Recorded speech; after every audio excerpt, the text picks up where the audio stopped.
Pemirsa, polisi sendiri mengatakan bahwa tertangkapnya dan tewasnya Nurdin bukan akhir dari sekian banyak dan beratnya petualangan dalam pemberantasan terorisme di Indonesia. Dokumen dan laptop yang ditemukan di jasad Nurdin yang tertembak di kamar mandi di Solo, Jawa Tengah tersebut masih menyisakan sejumlah hal, termasuk bermunculannya sel-sel baru dari apa yang kita sebut sebagai sayap militer Jamaah Islamiyah. Bagaimana ancaman teror di Indonesia ke depannya? Kita akan berdialog dengan pengamat intelijen Bapak Andi Wijayanto. Selamat siang Mas Andi.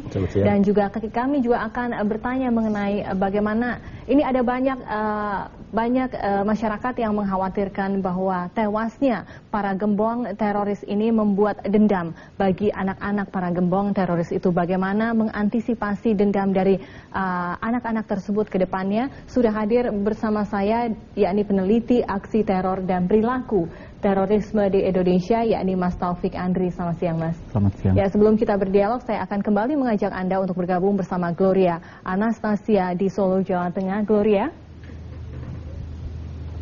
Ya, Vesi. Ya, silakan lanjutkan laporan Anda Vesi tadi. Dan pemirsa.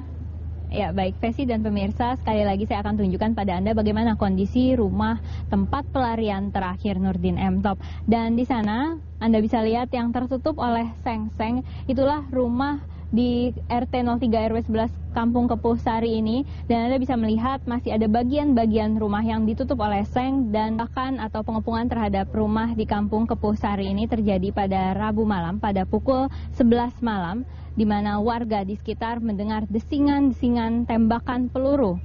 Sebelumnya warga di sekitar Kampung Sari atau tepatnya di sekitar rumah yang pada saat itu didiami oleh pasangan Susilo dan Putri Munawaroh ini diminta untuk keluar dari rumahnya dan diungsikan ke tempat lain yang lebih aman. Dan inilah kondisi pada Rabu malam hingga Kamis pagi, di mana terdengar dengan jelas desingan-desingan peluru saat terjadi penyergapan atau pengepungan terhadap rumah di RT 03 RW 11 Kampung Kepuh Sari ini.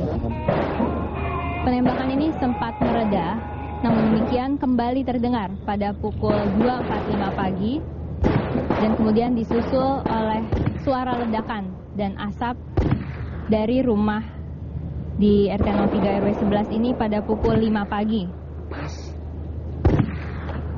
Dan setelah itu pihak kepolisian pun merilis bahwa penembakan telah berakhir pada pukul 6 pagi kemarin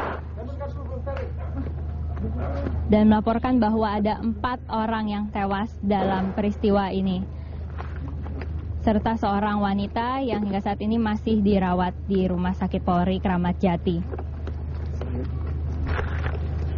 Ya, dan menyusul peristiwa ini juga hingga saat ini di rumah yang ada di RT 03 RW 11 ini masih terus didatangi oleh warga yang tidak hanya dari Kampung Kepuh Sari melainkan juga dari daerah-daerah lain di sekitar ini. Warga hingga saat ini masih berkerumun di bagian depan dan belakang rumah yang terus dijaga oleh aparat kepolisian untuk melihat langsung kondisi dan letak rumah tempat pelarian terakhir Nurdin M. Top itu.